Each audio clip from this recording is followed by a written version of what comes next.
కే news కి స్వాగతం. ముందుగా హెడ్లైన్స్. ఈ నెల 20న కవిటి మండలం రాజాపురంలో ముఖ్యమంత్రి నారా చంద్రబాబు నాయుడు పర్యటన. 100 రోజుల పాలనలో పై ప్రజల వద్దకు తొలిసారిగా బాబు. తప్పు చేస్తే శిక్ష తప్పదు. గత ప్రభుత్వంలో జరిగిన తప్పులను వెలికి తీసే పనిలో ఉన్నాం నారా చంద్రబాబు. ప్రచార ఆర్భాటం తప్ప వరద బాధితులకు చంద్రబాబు చేసిందేమీ లేదు. మాజీ మంత్రి కాకాని. వరదలకు మహబూబాబాద్ జిల్లాలో సుమారు 500 కోట్ల రూపాయల మేర నష్టం. మంత్రి సీతక్క. ముఖ్యమంత్రి నారా చంద్రబాబు నాయుడు ఈ నెల 20న కవిటి మండలం రాజపురం గ్రామంలో పర్యటించనున్నట్లు మంత్రి కింజరాపు అచ్చెన్నాయుడు తెలిపారు. కూటమి ప్రభుత్వం 100 రోజుల పాలనలో అమలు చేసిన పథకాలు, కార్యక్రమాలను ప్రజలకు వివరించడంలో భాగంగా తొలి సభ జిల్లాలో నిర్వహించనున్నారు. ఈ నేపథ్యంలో కలెక్టర్, ఎస్పీ, ఇతర ఉన్నతాధికారులు రాజాపురం వెళ్లి ఏర్పాట్లను పర్యవేక్షించనున్నారు. ఇతర ఉన్నతాధికారులు గురువారం రాజపురం వెళ్లి ఏర్పాట్లను పర్యవేక్షించనున్నారు.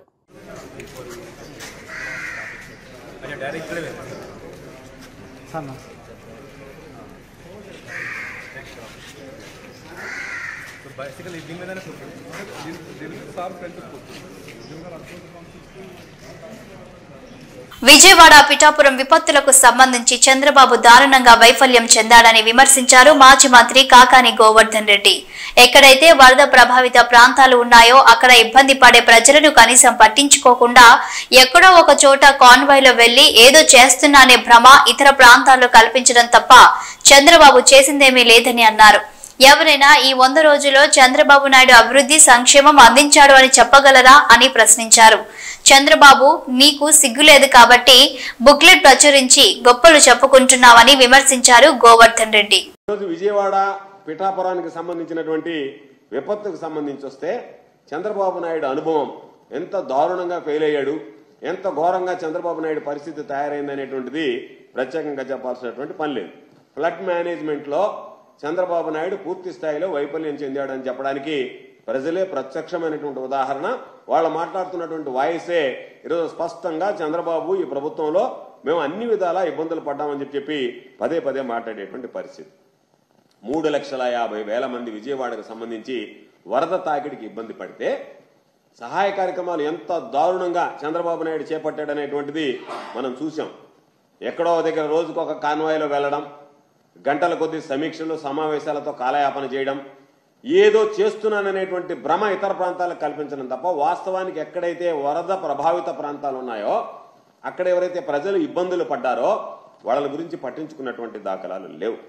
జనం పాపం అన్నం లేక, నీళ్లు లేక, వాళ్ళని పాపం ఎక్కడైనా సురక్షితమైనటువంటి ప్రాంతాలకు తరలించేందుకు బోట్ సౌకర్యం కూడా లేక ఎన్ని రకాలైనటువంటి ఇబ్బందులు పడ్డాడో, నరక యాతన అనుభవించారు. చంద్రబాబు పుణ్యమా అని చెప్పి పాపం అక్కడ ఉన్నటువంటి వాళ్ళు.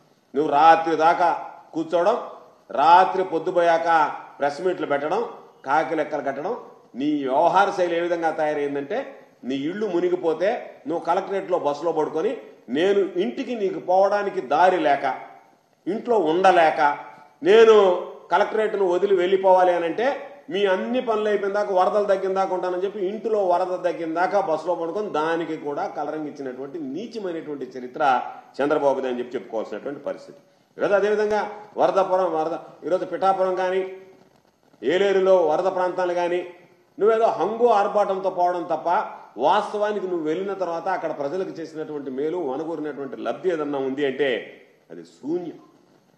అందుకనే ఎంతసేపటికి డైవర్షన్ పాలిటిక్స్ అంటే నేను చేయలేకపోయా, ప్రజల్లో అర్థమైపోతుంది, నేను వైఫల్యం చెందా కాబట్టి దీన్ని ఏదో ఒక విధంగా వక్రీకరించాలా, దానిని డైవర్షన్ పాలిటిక్స్ చేయాలనేటువంటి ఆలోచనతో ఈరోజు ప్రకాశం బ్యారేజీకి సంబంధించి వైఎస్ఆర్సీపీ వాళ్ళు పడవలు వదిలారు, దాన్ని కూలగొట్టడానికి కుట్రపడినారు. ఒక ముఖ్యమంత్రి స్థాయిలో ఉండేటువంటి వ్యక్తివి దాని గురించి ఎంత నీచంగా మాట్లాడుకుంటున్నారు ప్రజలు నీ గురించి అంటే ఎంత పలచనైపోతున్నామంటే వైఎస్ఆర్ కాంగ్రెస్ పార్టీ వాళ్ళు పడవలు వదిలి సంఘం ఉన్నటువంటి ప్రకాశం బ్యారేజీని ఢీ కొట్టడానికి ప్రయత్నం చేసినారని చెప్పి నువ్వు మాట్లాడడం ఈరోజు నిజంగా ప్రజలందరూ అనుకుంటున్నారు నాలిక చంద్రబాబు నాయుడు తాటిమట్ట తెలియనటువంటి పరిస్థితి అని చెప్పాను. భారీ వర్షాలు, వరదలకు మహబూబాబాద్ జిల్లాలో సుమారు 500 కోట్ల రూపాయల మేర నష్టం వాటిల్లిందన్నారు మంత్రి సీతక్క. మన రాష్ట్రంలో ఉన్నది కేవలం 11 గవర్నమెంట్ మెడికల్ కాలేజీలు మాత్రమే. నాడు నేడులో భాగంగా వీటిని కూడా బాగు చేస్తూ కొత్తగా 17 మెడికల్ కాలేజీలను తీసుకొచ్చిన ఘనత మాజీ ముఖ్యమంత్రి వైఎస్ జగన్ కే చెందుతుందని అన్నారు వడదల రజని. కోవిడ్ లాంటి క్లిష్ట పరిస్థితులను ఎదుర్కొని కూడా అవసరమైన ఖర్చుని కూడా చేసి 5 మెడికల్ కాలేజీలను ప్రారంభించడం జరిగింది. ఇప్పుడు సెకండ్ ఫేజ్ కి సంబంధించి మిగతా 5 కాలేజీల పరిస్థితి ఏంటి, దానికి తగిన గ్రౌండ్ వర్క్ పూర్తి చేయడం జరిగింది. కొంత మిగిలి ఉంది. మిగతాది పూర్తి చేయాల్సిన బాధ్యత కూటమి ప్రభుత్వం మీద ఉందని అన్నారు. మెడికల్ కాలేజ్ మీద అనేక రకాల కన్ఫ్యూజన్స్కి దారితీస్తుంది. సో దీని గురించి మాట్లాడదాం అనేటువంటి ఉద్దేశంతో మరి ఈ ప్రెస్ కాన్ఫరెన్స్ కండక్ట్ చేయడం అనేది జరుగుతూ ఉంది. మీ అందరు కూడా చూసినట్టయితే పోస్ట్ బైఫోకేషన్ అంటే మన రాష్ట్రం విడిపోయిన తర్వాత మన రాష్ట్రంలో అంటే టెరిషరీ కేర్కి సంబంధించి సూపర్ స్పెషాలిటీ హాస్పిటల్స్ అన్నీ హైదరాబాద్లో ఉండిపోయాయి. సో మనకు ఈ టెరిషరీ కేర్ని మనం స్ట్రెంథెన్ చేసుకోవాలి.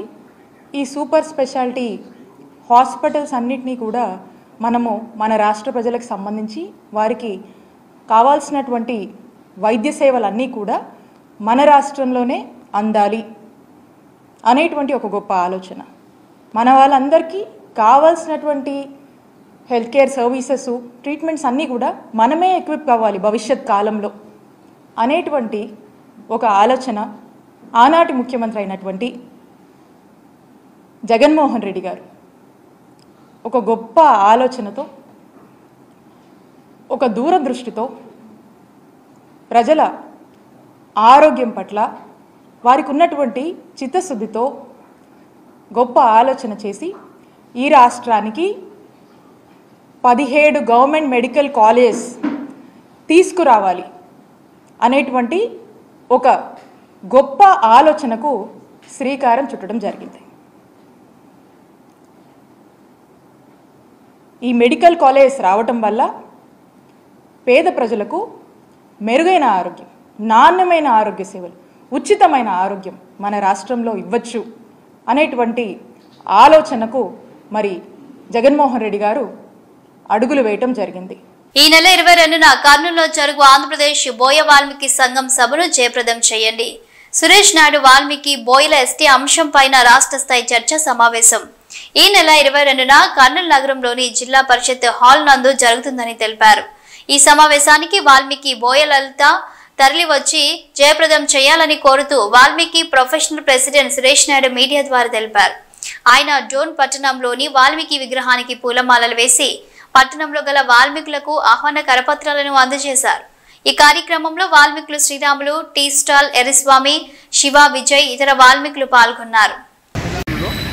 కర్నూలు జిల్లాలో జిల్లా పరిషత్ కార్యాలయంలో సెప్టెంబర్ 22 ఆదివారం రోజు వాల్మీకుల రాష్ట్ర స్థాయి వర్క్షాప్ జరుగుతుంది.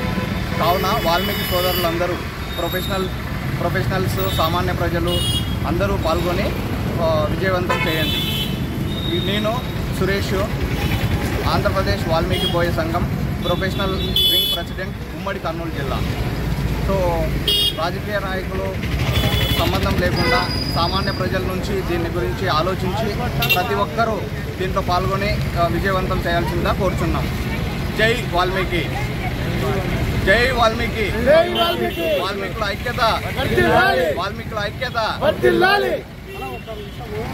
మామూలు ఎలక్షన్ వచ్చినప్పుడు కూడా వాల్మీకి వాడుకుంటారు. అవి చేసి వాల్మీకి చాలా మంది చదువుకున్న పిల్లలు వెనుకబడినారు. ఇలాంటి మీడియాలు పుట్టుకొస్తున్నాయి కానీ అసలైన ఎస్టీ జాబితా తేవడం లేదు. వాల్మీకి నమ్మకాన్ని పోయినట్టు కూడా దీని గురించి మీరు ఇచ్చేది మరోసారి. మేము ప్రొఫెషనల్ వింగ్గా మా మిషన్ ఏంటంటే ఎస్టీ సాధన, యూనిటీ, డెవలప్మెంట్, ఎంపవర్మెంట్. సో దీనిలో భాగంగానే మేము కొంతమంది పిల్లల్ని చదివించడం జరుగుతుంది. ఉమ్మడి కర్నూలు జిల్లాలో రేపు నెక్స్ట్ ఇయర్ వచ్చే పిల్లలకి స్కాలర్షిప్లు ప్రొవైడ్ చేయడం జరుగుతుంది. సో ఈ సాధికారత, ఎంపవర్మెంట్ మీదనే మేము దృష్టి చేస్తున్నాం. సో వేరే సంఘాల లాగా మేమైతే ఏం చేయట్లేదు. సో మా మిషన్ అంతా ఎస్టీ సాధన and empowerment, development, unity. So ఏ సంఘాలకైనా మేము కలిసి పనిచేయడానికి మేము రెడీగా ఉన్నాం. ఎవరితో మాకు వేరే సంఘాలకు మనం ఏ విధంగా కూడా మేము విరుద్ధం కాదు. అందరితో పనిచేయడానికి ఎస్టీ సాధనకు మేము రెడీగా ఉంటాం. కర్నూలులో బుధవారం డివైఎఫ్ఐ ఆధ్వర్యంలో హోంగార్డులు పాత పద్ధతిలోనే హోంగార్డుల రిజర్వేషన్లు కొనసాగించాలి. పెంచిన హోంగార్డు రిజర్వేషన్లను తక్షణమే తగ్గించాలి. 2 సంవత్సరాల నుండి పెండింగ్ లో ఉన్న పోలీస్ కానిస్టేబుల్ నోటిఫికేషన్ వెంటనే పూర్తి చేయాలి.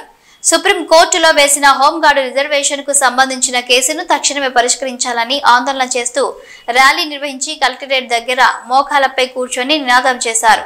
నగరంలో భారీ ర్యాలీతో వచ్చి కలెక్టరేట్ ముందర డివైఎఫ్ ఆధ్వర్యంలో వి వాంట్ జస్టిస్ అని ఆందోళన చేశారు. 2 సంవత్సరాల నుండి పెండింగ్ లో ఉన్న పోలీస్ కానిస్టేబుల్ నోటిఫికేషన్ వెంటనే పూర్తి చేయాలని, పెంచిన హోంగార్డు రిజర్వేషన్లను తక్షణమే పరిష్కరించాలని ధర్నా చేస్తూ నినాదాలు చేశారు. మా దురదృష్టవశాత్తు 1-2 మార్కులతో కోల్పోయి ఎస్ఐ జాబ్లు అంటే 401 పోస్టులని మేము 95,000 మందిని భర్తీ చేయలేం కదా సార్. కాబట్టి 6,100 పోస్టులు ఉన్నాయి సార్. ఈ 6,100 పోస్టుల నుంచి 2 సంవత్సరాల నుంచి మమ్మల్ని నానబెడుతూనే ఉన్నారు సార్. ఎప్పుడైనా అని పోలీస్ అభ్యర్థులు అంటే ఎంత ఫిట్గా ఉండాలి సార్. మేము 2 సంవత్సరాల నుంచి అదే ఫిట్నెస్ కోల్పోతున్నాము. ఇంకోటి ఏంటంటే ఎలక్షన్కి ముందర 6 నెలల్లో మీ నోటిఫికేషన్ భర్తీ చేస్తాం, 6 నెలల్లో మీ నోటిఫికేషన్ భర్తీ చేస్తామన్నారు. మేము నిజంగానే భర్తీ చేస్తారని చెప్పేసి మేము ఇంట్లో అందరికీ హామీ ఇచ్చి మేము ఓట్లేసి గెలిపించాం సార్. ఈరోజు స్టడీ హాళ్ళు, హాస్టళ్ళు అన్నీ కట్టుకొని మేము బయట ఉండే సార్. పండుగలు గండుగలు మేము ఏ పండుగలైనా కూడా హాస్టల్ 4 గదుల్లోనే ఉంటాం సార్. అన్ని పండుగలు మా 4 గోడల గదుల్లోనే గడుపుతున్నాం. మేము మా కోసం ఒక్కసారి చెల్లించండి సార్. 95,000 మంది ఉన్నాం. మీరు ఆంధ్రప్రదేశ్లో 5% ఉన్న విజయవాడనే ప్రతి ఒక్కసారి వేలు పెట్టి ఎత్తుతున్నారే.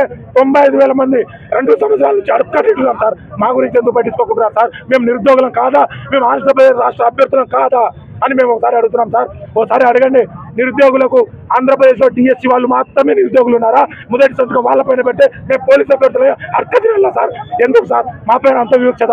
95,000 మంది అనుకుంటున్నారు సార్. 4,85,000 మంది అప్లై చేశాం. చేస్తే 90,000 మంది క్వాలిఫై అయ్యాం. అంటే మిగిలిన 4 లక్షల మంది ఎక్కడెక్కడ తింటున్నారు. వాళ్ళు కూడా ఆంధ్ర రాష్ట్రంలో అభ్యర్థులు కాదా?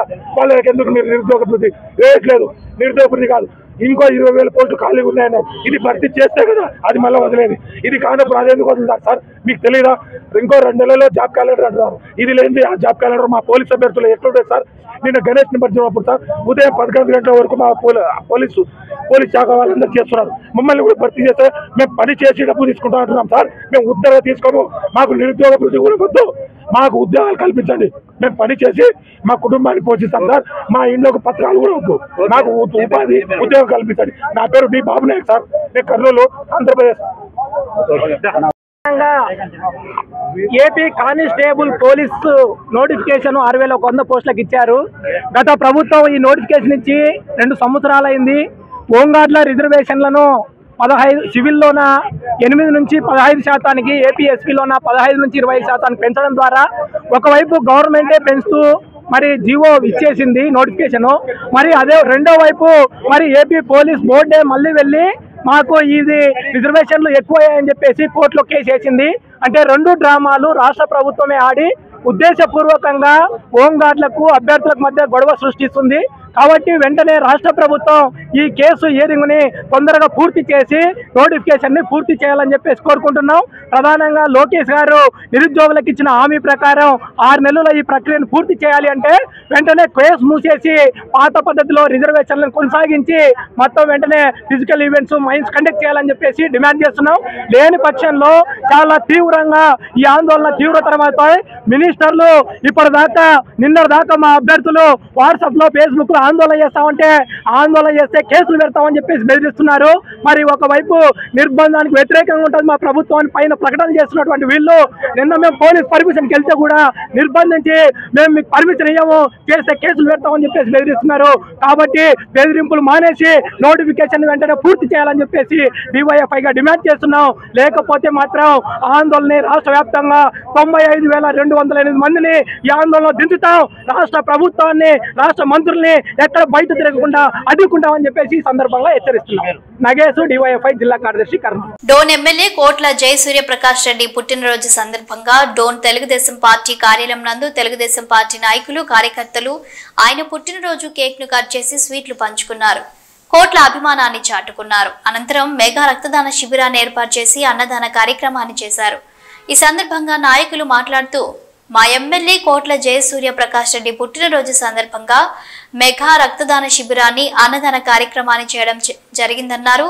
కోట్ల డోన్ మరింత అభివృద్ధి పథంలో నడిపించేలా దేవుని యొక్క ఆశీస్సులు ఆయనకు ఉండేలా చూడాలని తెలిపారు. ఈ కార్యక్రమంలో తెలుగుదేశం పార్టీ బీజేపీ జాతీయ ప్రధాన కార్యదర్శి Y Nageswararao Yadav, Kamalapuram sarpanch Arjun Reddy, Telugudesam party Kotike Phaniraj, municipal vice chairman Kotike Harikishan, Telugudesam party senior నాయకుడు మండల టీడీపీ మాజీ municipal vice chairman Kesanna Goud, Telugudesam party రాష్ట్ర కార్యదర్శి వలసల రామకృష్ణ, తెలుగుదేశం పార్టీ నాయకులు శేషిరెడ్డి, డోన్ మండల టీడీపీ అధ్యక్షులు శ్రీనివాసులు యాదవ్, ఇతర తెలుగుదేశం పార్టీ నాయకులు, కార్యకర్తలు, కోట్ల అభిమానులు పాల్గొన్నారు.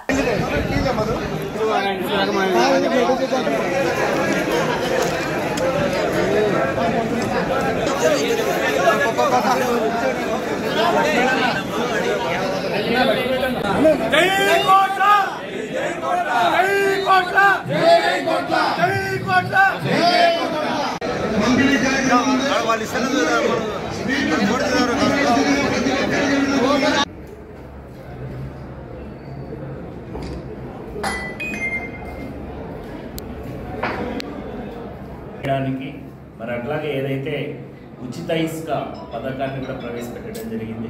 మద్యం మీద కూడా ఒక మంచి పేద ప్రజలకు ఉపయోగపడేలాగా ఒక మంచి పాలసీని కూడా తీసుకుని రావడం జరిగింది. అన్నా క్యాంటీన్లు ఓపెన్ చేసి మరి పేదవాళ్ళ కోసం మరి అన్నం పెట్టడానికి కూడా రెడీ అవ్వడం జరుగుతూ ఉంది. ఏవైతే అన్ని ప్రామిసెస్ ఒకటొకటిగా నెరవేర్చుకుంటూ మరి 100 రోజులకు ఎక్కడ తీరిక లేకుండా మరి ఈరోజు ఏవైతే ప్రకృతి వైపరీత్యాల వలన విజయవాడలో వరదలు వచ్చాయో వాటికన్నిటికీ కూడా రాష్ట్రమంతా బాసటగా నిలిచేలాగా మరి చంద్రబాబు నాయుడు గారు సీఎంగా ఉంటూ చర్యలు తీసుకుంటూ ఉంటే ఈ వైసీపీ కుహనా నాయకులు అనేక విమర్శలు చేస్తూ ఉన్నారు. వాళ్ళ యొక్క పరిపాలనలో ఉన్న అన్ని రకాల డెవలప్మెంట్స్ని ఆపేసి మరి ఈరోజు ఈ వరదకు కారణమైన అక్కడ ఉన్న ఇరిగేషన్ ప్రాజెక్ట్స్కి ₹1 నిధులు ఇవ్వకుండా మరి పరిస్థితిని అంతా తారుమారు చేసి ఈరోజు విజయవాడ ఉంది. వాటిని వదిలేసి వీళ్ళు వరదలు వచ్చాయి మరి వీళ్ళ వల్లనే వచ్చాయి, వీళ్ళు ఆదుకోలేకపోయారు అని ఆయన బురదలో దిగకుండా కూడా మాట్లాడే ఒక రాజకీయ నాయకుడిని ఒక సాక్షి పేపర్ని అడ్డం పెట్టుకొని అనేక కథనాలని మరి మా మీద రాయడానికి వీళ్ళకి సిగ్గుంది అని సూటిగా అడుగుతూ ఉన్నాం. అడ్మినిస్ట్రేషన్ అంటే ఏంటి, ప్రభుత్వం అంటే ఏంటి, ముఖ్యమంత్రి అంటే ఏంటి, డెవలప్మెంట్ అంటే ఏంటి అని చూపించిన నాయకుడు చంద్రబాబు నాయుడు గారు. తెలుగుదేశం పార్టీ మరి దగ్గర ఉండి ఒళ్ళు దగ్గర పెట్టుకొని మాట్లాడమని వైసీపీ నాయకులను హెచ్చరిస్తూ మరి ఈరోజు చెప్పేసి సభాముఖంగా మీకు తెలియజేస్తాను. కావున ఆయనకు మరెన్నో జన్మదినాలు జరుపుకున్నటకు మన కర్నూలు జిల్లా నంద్యాల జిల్లా వాసి అయిన శ్రీశైల వాసుడు, అలాగే మన రాయలసీమ వాసి అయిన తిరుపతి వెంకటేశ్వరుడు, డోన్ నియోజకవర్గ వాసి అయిన మధ్యేడు నగడు ఆయనకు మరెన్నో ఈ జన్మదినాలు జరుపుకున్నటకు ఆయనకు సంపూర్ణ ఆరోగ్యాలు ఇవ్వాలని చెప్పేసి తెలియజేసుకుంటూ సెలవు తీసుకుంటారు. ఈరోజు మా ప్రియతమ నాయకుడు పెద్ద ఆయన డోన్ అసెంబ్లీ నియోజకవర్గ ఎమ్మెల్యే గారు కోట్ల సూర్యప్రకాష్ రెడ్డి గారి జయంతిని జన్మదిన సందర్భంగా జన్మదిన శుభాకాంక్షలు తెలియజేస్తున్నాం.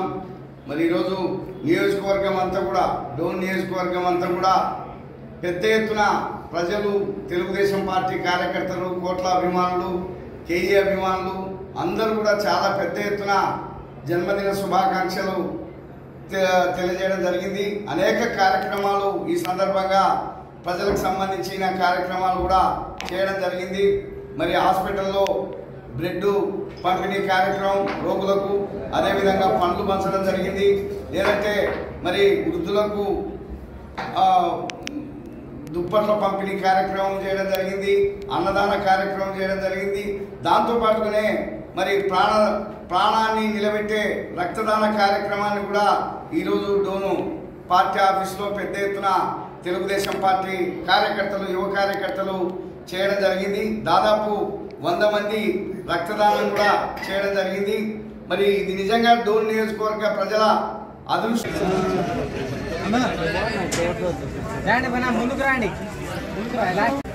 మహిళా